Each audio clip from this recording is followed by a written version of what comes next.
આજથી ચંડોળા તળાવમાં ડિમોલિશનની કામગીરીનો બીજો તબક્કો શરૂ કરવામાં આવ્યો છે, ત્યારે ચંડોળા તળાવનું ડિમોલિશન 2 દિવસમાં જ પૂર્ણ કરી 2.50 લાખ ચોરસ મીટરના વિસ્તારને ખુલ્લો કરવામાં આવશે. અહીં ફરીથી દબાણ ન થાય તે માટે એએમસી દ્વારા તમામ કાટમાળ હટાવીને તળાવ ફરતે દિવાલ બનાવવામાં આવશે.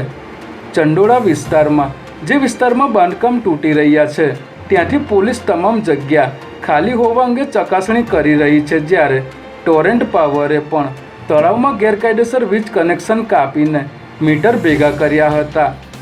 ચંડોળા તળાવના દબાણો દૂર કર્યા બાદ 7 ફેઝમાં ડેવલપમેન્ટ કરવામાં આવશે.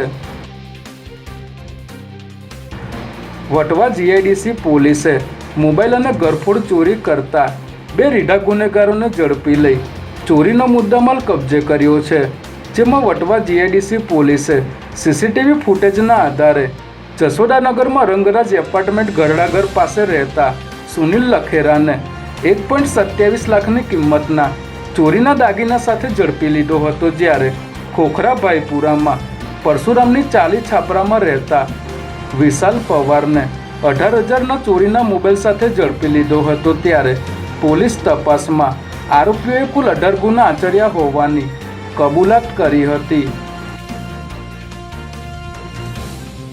અમદાવાદ ફાયર વિભાગે નહેરુનગરમાં આવેલી હાઈરાઇઝ વિનસ સ્ટાર્ટઅપ કોર્પોરેટ બિલ્ડિંગમાં અંદાજે 250થી વધુ લોકોને સ્વ બચાવની તાલીમ આપી હતી, જેમાં બિલ્ડિંગમાં આગ લાગવાની ઘટના વખતે શું કરવું તે અંગે બિલ્ડિંગના સંચાલકોને તાલીમ અપાઈ હતી. આ મોક ડ્રીલમાં હાઈરાઇઝ બિલ્ડિંગમાંથી 80 મીટરના હાઇડ્રોલિક પ્લેટફોર્મનો પણ ઉપયોગ કરાયો હતો, જેના દ્વારા લોકોને નીચે ઉતારવામાં આવ્યા હતા.